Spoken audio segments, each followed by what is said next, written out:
Hi friends, welcome to my channel get ready.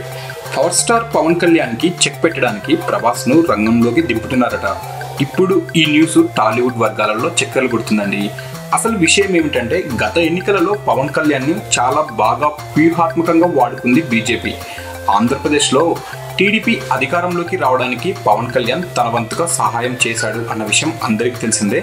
2019లో మాత్రం పవన్ కళ్యాణ్ సహాయం టీడీపీకి దక్కదు. దాంతో బీజేపీకి పవన్ కళ్యాణ్ వల్ల ఒరిగేది ఏమీ ఉండదు. కాబట్టి పైగా పవన్ కళ్యాణ్ జనసేన పార్టీ తరఫున అభ్యర్థుల్ని నిలబెడుతున్నాడు. పవన్ కళ్యాణ్ వ్యూహాలకు చెక్ పెట్టాలన్నా, పవన్ కళ్యాణ్ క్రేజీకి కళ్ళం వేయాలన్నా మరొక స్టార్ హీరోను వెతికి పట్టుకోవాల్సిందే. అందుకే బీజేపీ ఇప్పుడు ప్రభాస్ వైపు చూస్తుంది అన్న టాక్స్ వినపడుతున్నాయి. ప్రభాస్ పెద్దనాన్న కృష్ణంరాజు బీజేపీ పార్టీకి భక్తుడు. కృష్ణంరాజుని అడ్డు పెట్టుకొని ప్రభాస్ని పార్టీలోకి లాగాలని బీజేపీ పావులు కలుపుతుంది అనేసి తెలుస్తుంది. దక్షిణాది రాష్ట్రాలలో ప్రభాస్ని ప్రచారం కోసం వాడుకోవాలని చూస్తుందట. బాహుబలితో ప్రభాస్ ఇండియన్ స్టార్ అయిపోయిన విషయం తెలిసిందేనండి. ఎక్కడకు వెళ్ళిన ప్రభాస్కు ఓటర్లు బ్రహ్మరథం పట్టడం ఖాయం.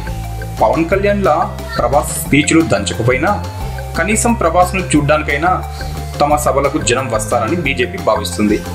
ఈ రాజకీయాలన్నా స్పీచ్లన్నా ప్రభాస్కి ఏమాత్రం పడదు. కానీ పెదనాన్న అడిగితే కాదనలేడు.